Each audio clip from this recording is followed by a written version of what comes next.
Now, I know you guys were as curious as me. What are we looking at? What does this girl look like who is writing these crazy things, squatting in Nick's house and claiming that he has been kidnapped, so on and so forth, etc.? Well, there you go. That's what she looks like. You know, that's her and Nick while she is in some kind of lingerie fishnets and panties, it looks like. But if you look a little closer at that picture, there's something that you will definitely notice immediately. All right, Jesse on fire. Welcome back, you guys. So check this out.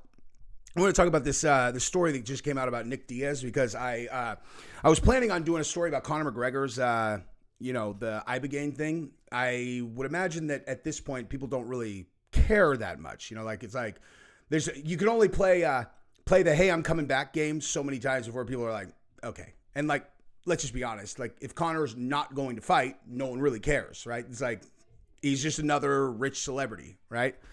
But this time, very different situation. And I can tell you that because unlike any other MMA creator, I've done Ibogaine. I have gone through the exact experience that he did. And I will tell you that this is very different. Okay, like it's unlike any other time. So if he says like, I'm back, I actually have, I know people who are in a deal. I won't get too in details about this, but they were just in Ireland with him and they were like, no, this is different. He's moved. I don't think this is, he's moving into the gym.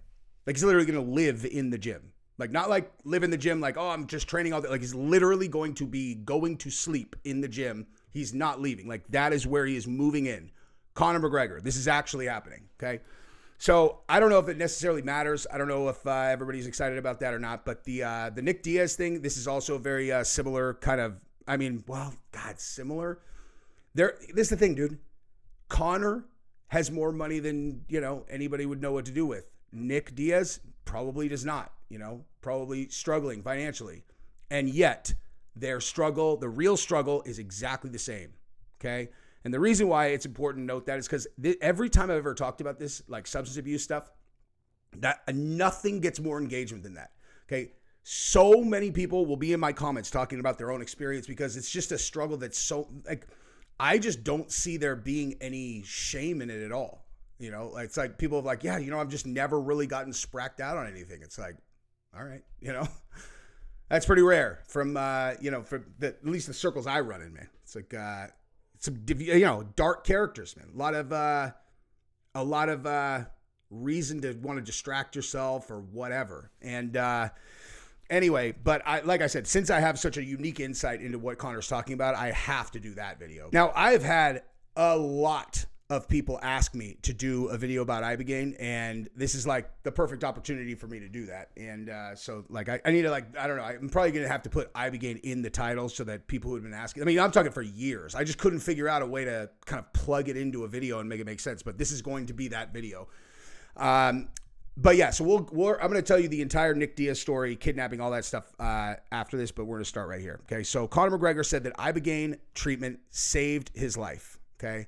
So like I said, he's moving back into the gym, and this is one of those posts that's not the same as the other. So he said, Conor McGregor has reemerged from his social media blackout, claiming he's a changed man mentally, professionally, and spiritually. You know what? I don't even care what they say about this. I want to read. This is what I wanted to read. All right. So I want to read this to you guys, and then I am going to share some very, very unique insight that I have. So he says, hey guys, I am back. I was blessed to meet the most forward-thinking doctors from Stanford University and undergo a series of treatments to address trauma. I traveled to Tijuana, Mexico, and underwent Ibogaine treatment at AMBIO. I'm not familiar with that place. Watch the Netflix documentary just released titled In Waves and War, as it is the exact same place I went. It was incredible, intense, and absolutely eye-opening. The only other people that I know that have done this, so you got two types of people that have done Ibogaine. You have people who have problems with addiction, and in many cases, a lot of people with serious PTSD or both. Okay. Again, I'll come back to that a lot. He said it was incredible, intense, and absolutely eye-opening. I was shown what would have been my death, how soon it was to be, and how it would have impacted my children. I was looking down on myself as it happened, and then I was looking out from the coffin. God then came to me in the Holy Trinity. He is mighty. Jesus, his child, Mary, the mother. his mother, the archangels, all present in heaven. I was shown the light. Jesus descended from the white marble steps of heaven and anointed me with a crown. I was saved. My brain, my heart, my soul healed. I was 36 hours before I finally rested. When I awoke, I was me again. Man, that's... I remember that. The most enlightening and enchanting experience I've ever undertaken. The treatment is worth its weight in gold. It is very, very tough, but it absolutely saved my life and in turn saved my family. Thank you for all your inspirations, motivation, encouragement, well wishes, support, and most importantly, for your prayers. They worked. I am my child again, but this time with the knowledge of my adult. To my family, my friends, my fans, my support team. Baby, we did it. The world is in for a treat. To God, I'm yours. Thank you for bestowing upon me this incredible blessing that I take with great care and absolute seriousness. I live my life per your word and nothing more. Thank you, thank you, thank you, thank you. Your great grandson, Conor McGregor. Okay, so this is what I want to tell you guys. Like, I completely understand how that would sound to me had I not ever experienced what he is describing. And I'm telling you, this is not like the other posts. Nothing like this is the kind of thing that I don't know. It's like the way I would try to explain it is like, you remember how you thought it would be to have children? You know, like he's like, oh yeah, I'm sure, I'll really love my kids, and then you actually have one, and then when people are like, I don't know if I want to have kids, I don't know, like they talk and they have never had kids, and you're just like, okay, you don't know what you're talking about. It's just like that. Okay, so what Ibogaine is it is it's a psychedelic.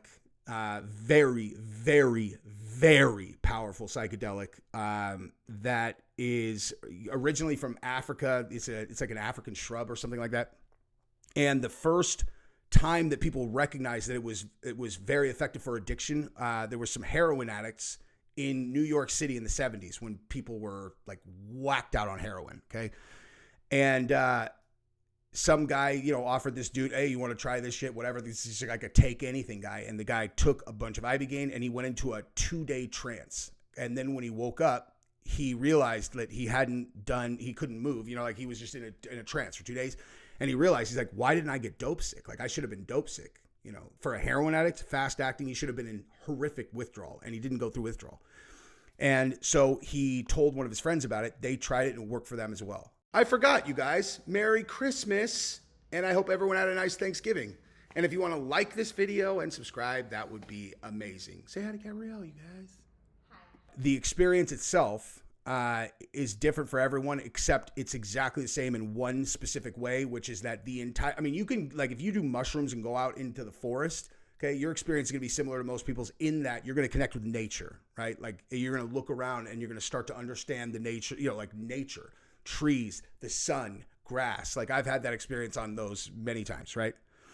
And with ayahuasca, I don't know. I've never done ayahuasca, but I've done the toad, like DMT, the toad. Anyway, all of them very different. Ibogaine, very specific. The entire experience is all about you. Okay, like there's not, it's all about you. You go on this journey, which is essentially like an audit of you as a person and your life. And the whole experience is that way. Now, I will tell you about mine, okay? So my system, for some reason, takes a long time to break down. I think it's actually gel caps. I think the gel caps specifically, for some reason, my body takes a long time to break them down. And this has happened to me many times, where like me and my, like when I was younger, like me and my friends would take Molly or something, and my friends would be bawling out after 30 minutes, and I would be there 60, 70, 80 minutes. And I'm like, what is going on, dude? And then like literally over an hour and a half, sometimes 2 hours, and then all of a sudden it would hit. Like, I think it was because they were in gel caps. It's always been my theory. Anyway, so the reason why this is relevant is because when I did the Ibogaine, they gave me the dose. It was 4 capsules of Ibogaine. Took them. They have you hooked up to an EKG, and the EKG, which is a heart monitor, it tells them when it starts working. And, like I've never done it before. I have no idea what's going on. And I'm in this weird state of mind because at the time I was addicted to opioids. And so I had been on this weird regimen that they were just keeping me just enough to get me to when I was going to do the treatment. But like I was not in my like normal head state. So I'm like, is it working? I couldn't tell if it's working. And they keep looking at the EKG. They're like, nah, it hasn't worked. It's been 2 hours since I took it, right? So at that point, the doctor comes in. He's like, I don't know. He's like, I'm gonna give you more. I'm like, all right. So he gives me 2 more, and I was like, all right, like I took them literally within 5 minutes of swallowing those 2. The first 4 hit, and it was like, and I remember the minute that the next 2 hit, because I was already so like, you can't even imagine, dude, the heaviest psychedelic experience you've ever had in your entire life. And then it's like, well, here's another 50% increase. Okay, so the way that I knew it was working, though, the experience itself for me, which is extremely relevant, because I think that I felt like I interacted with a spirit that kind of took me through this experience. But the very first thing when I knew for sure it was working was it was like I basically got sucked into like a vortex, and I was all of a sudden I was in an experience. I was experiencing this like in a parallel universe or something. And I was sitting on my phone, and I was looking at my phone, and I was sitting on a couch, and I was on Instagram, and there was an Instagram post that had my wife and my children in a picture, like, they're all posing together, they're outside somewhere at a park with another dude who's like my wife was together with this other guy, and it was my wife and my kids. So, and at that point, I was flooded with information. It was like I was flooded with this memory of how I got to this point where I basically experienced like this Instagram post was I remember this like it's a memory that happened to me. I mean, like the actual life, this like life that did not come to pass. I remember all of it like it was a memory because I experienced it that way in the Ibogaine. And it was like, so I had this memory, and it was like, and at the same time, I'm realizing all of these things. It's like, you stupid, reckless fuck. Like, you think that you could, like, all these stupid things that you just don't even think about doing. You're just like, oh yeah, I'll just do this. And this is right when Gabrielle had started making her own money, like making good enough money that she did not need me anymore at all. Like for however long we had been together up until then, like she would have had if she wanted to leave me, she would have had a hard time. You know what I mean? Like it would have been hard. She had a bunch of kids and like, she just didn't have money. And it was right, like maybe, I don't know, within the last 6 months of that is when she really started making money. And it was like, she makes her own money, you stupid fuck. If you get caught for this, you're like, this is what will happen. She will fucking leave you for 100% sure. And it was like all this thing. And then I'm sitting, and so then I'm like in this living room. I'm sitting on a couch in an apartment with a television that was on the floor. This is how vivid this was. It was on the floor, right? And it was plugged into the wall. Like it was like I was like living there. I had barely even set this apartment up because I'm there alone. And this moment where I was looking at this Instagram post was the moment where I knew for sure it was over. Like where, we had split up, but then, I had been fighting to get her back, like I'd changed my entire life, do whatever I could to get her back. And it just was like back and forth. And this was the moment where I knew I had lost her for sure and lost my family. And, like I experienced this, like, again, like I remember it like it's a memory that actually happened. And like like, I don't even know how to even describe. It's like just utter despair is the only, and there's just no way to even describe like the level of loss and regret, this irreversible something. And it's like something like that's never happened to me, like nothing like that, like something where I lost something that really mattered, that was unfixable, that I could never get back. Like, and it was like, this was your life, and now this is your life over here because you did this. This is 100% your fault. This is not her fault. This is 1 billion% your fault. And this is where you are now, and there's nothing you can do. It's done. Like, this is over for real. And I think that was the first thing. I mean, this is the first fucking 15 minutes of what was like 15 hours, okay? And I think that was the first thing that got shown to me because that was the most important thing. It was like, if you don't take anything else out of this, you fucking idiot. Okay. If you take nothing else out of this, this is the thing that you take out. This is the thing that you take. And, again, I don't really know how to explain. I don't know what is driving that experience, like it's, but it's not just, it's, I don't know. It's not just in your brain, dude. Like, it's not just like, oh, okay, cool. Like, yeah, there's like, I was in it. Like, I don't know. I don't really have any kind of explanation to describe, to like explain it, other than that really happened to me. I lived the moment where I lost my family without losing my family, and it was like, never again. Absolutely fucking never again. Never again. Never again. So there's that, and then there was all kinds of other stuff, dude. It was just like, it just basically strips you down. Like all the lies you've ever told yourself, like the lies you don't realize that you tell yourself. There's a lot of stuff that people like don't realize that they're telling themselves, but then like you get there, dude, it's going to be a mirror right in front of your fucking face. And it's going to be like, this is who you really are. Oh, you think you're a good person? Oh, you're a good person. Really? A good person does that. And it's just like, I don't know. It's really, it's heavy, dude. It's really fucking heavy. Conor saying he saw his own death and he was in his coffin. I believe him. 100% believe him. I believe him 100%. That is he experienced his death. Okay. Like, just actually think about it. Like, the way I'm describing, there's a fucking million other stories I could tell. I've probably been talking about this enough, but that's the one part. Like, there's a lot that I remember from it, but nothing like that. Like, that was the thing that was like Conor experienced his death. I experienced losing my family. You know what I mean? And, yeah, that had little to do with drugs too. Like, I was there doing it to like kick opioids, but that whole experience, it's like that you get more than you bargain for when you go under that. Mostly the takeaways I had were like that how I make decisions. It was like there was no like deep thing that I needed to figure out. There's no like trauma stuff. It was just like, you are a reckless, impulsive fucking idiot that has gotten incredibly lucky up to this point that you have not destroyed your own life. And that's what's coming for you. Like, absolutely 100%. That is what's coming for you if you don't fucking fix your life. And I did, but, it's if that sounds like something that's like, oh, man, I'd love to take that. It's heavy, dude. Like, it's not fun. Okay. But there's what could be more valuable than that?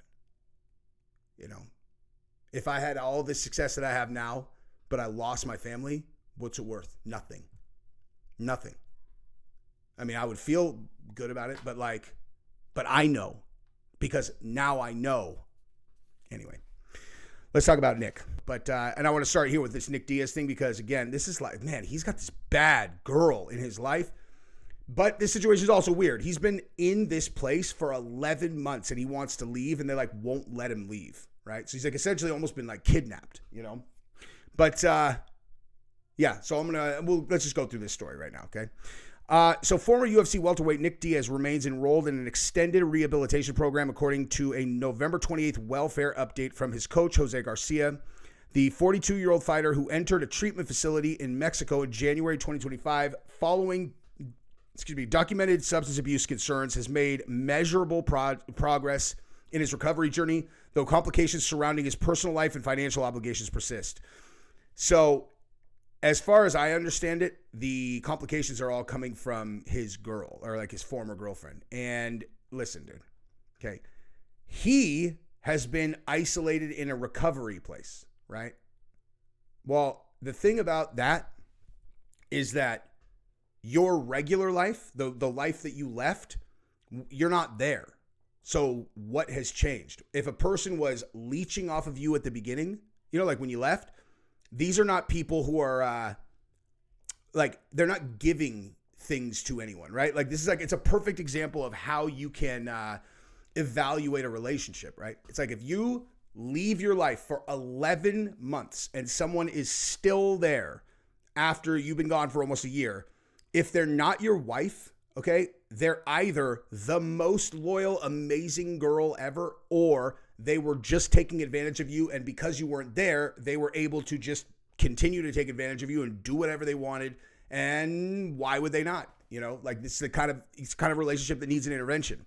And it sounds like everyone on his team agrees that that's exactly what they're dealing with. It's like listen, the odds that Nick was, engaging in the type of substance abuse that I have, lots of people have heard that he was, and that she was not helping facilitate that, you're crazy. 100%. She's in that same stuff. And why would she change? So she's just back here, just, and it's just a tough situation, dude. Like Nick is Nick Diaz, but he's never struck me as someone who is like super direct. You know what I mean? Like he'll just be like, "Leave me alone, dude. Like leave me alone. But he doesn't want to have to like go in and have a tough conversation with some girl and like make her leave. Like he's like, get away from me, everyone.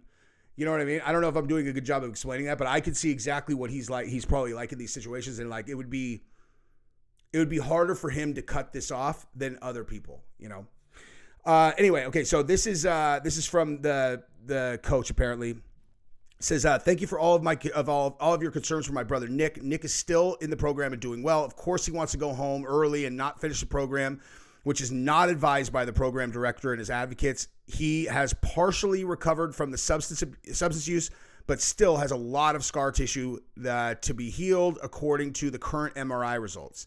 Never mind Nick's ex-girlfriend trying to pull Nick out of rehab for her own benefit because currently she has to evacuate Nick's house where she has been squatting for a while. See? She's not the brightest crayon in the box. Nick is persuading her to get him out early and get him back out. Also, to make the circus more messy, she now has a restraining order on JR, who has a warrant for his arrest currently. JR. I don't know who that is. To make matters worse, Nick's property is being auctioned off. It went to foreclosure because, from what I was told, Caesar did not pay the property tax that Caesar promised to pay after Nick versus the Lawler fight. Caesar deposits some money for Nick and Kayla, the money that was supposed to save Nick's home, but did not. She was to help Nick pay the property taxes, but did not. She kept the money for herself and her dad. That sounds about right. The next step for Diaz is to hopefully go to CTE TBI program, help him heal from the brain scarring from all the years of fighting. Nick's ex is trying to make it look like Nick is being abused and mistreated, which is false. She has used AI technology to create illusions of Nick being kidnapped and abused. Y'all look at current pictures sent to me by his advocates who asked me to post for Diaz and his advocates. Now let me enjoy the holidays with my family minus the drama. Correction, Caesar deposited the money to an account for Nick and Kayla so Kayla can make payments, but Kayla's retarded ass kept the money and is not paying the money owed to clear Nick's name, property tax IRS. Nick, we love you, bro. We are doing our best to help you, but at the end of the day, it's your life and we just want you to be happy. You deserve the best life you deserve. Okay. So listen, obviously this guy means well. I got no beef with him except to just point out that like, hey bro, like, I think we all know how like posting on X works. So if you're going to throw out Caesar did not pay the property tax that Caesar promised to pay after the Nick versus Lawler fight. Okay. Like, if you find out that's not true, how about you don't post that? Or when you edit the post, you take that out. Like who types that, leaves it in there, and then at the end of the paragraph is like, oh, correction, never mind. Caesar did in fact pay the money that he was, that he was promised. It's like, what the fuck, dude? Like, what if people read the first half of this? You understand? This is the MMA community, okay? Not really known for our attention to detail or being thorough in our research, okay? Like, I mean, listen, dude, like you can't even be relied on to do like, punctuation here, but you're relying on people that get to right here, right? Caesar did not pay to get all the way to here. He deposited the money, but it turns out Kayla stole it. And then to be clear, this is her side of the story, right? Like this is her whatever. Like this is what she says is going on. Nick Diaz is a U.S. citizen. The U.S. is his home country, and he already has all the rights and protections that come with that citizenship. Citizenship is the ultimate. Jesus, listening. Okay, I'm sorry, dude. I can't. Like, I'm trying to be nice. Okay, I'm doing my best to be nice. Right? Because I respect the Diaz brothers that much that I am trying to not make fun of people that I would normally make fun of, but I can't help myself, okay? Reading these people's posts is like reading a second grader trying to do their best in like a book report, okay? Like this right here, citizenship is the ultimate protection. As a U.S. She said citizen how many times? Citizen 1, 2, 3 times in the first two sentences. No, wait, 1, 2, 3, 4. Jesus, man. Okay, sorry. Nick Diaz is a U.S. citizen. The U.S. is his home country, and he already has all the rights and protections that come with that citizenship. Citizenship is the ultimate protection. As a U.S. citizen, he has the right to enter and reside in the United States. The U.S. government has a responsibility to protect its citizens. He is not a foreigner fleeing his home country. He is a citizen who has been a victim of a crime committed partly on U.S. soil and is currently being held against his will in a foreign country for the last 12 months. If anyone has any resources to help Nick and I, please reach out. Do you know what I'm saying? Like, tell me that does not read like a kid's book report. Don't worry, guys. I'm going to scratch the itch that all of you guys had at the same moment. That's literally all I've ever done on this channel is like, well, what would I want to see? And then I just do that, you know? And that's why so many of my viewers are like-minded. You know, they're like, oh, dude, we'd be super good friends in person. And we always are. Every time I meet any of my viewers in person, I instantly get along with all of them. But yeah, so I was thinking to myself, what does she look like? What is she doing? And this is her. Okay, so you can see up here in the top left corner, this is a photograph clearly of her and Nick. And she is in fishnets or something. But here's the thing about this, right? You look a little bit closer, this is not a real photograph, okay? Because this is Nick in a picture, and this is her somehow she took a different picture, photoshopped herself, like took the background out and then put it on top of a picture where Nick is by himself, and then she posted it and said, Nick Diaz update, Nick is doing even better, sound on. Now, I will give her credit, right? If she's trying to reach maximum number of accounts, putting herself in fishnets and whatever. But look, okay, from what I've heard,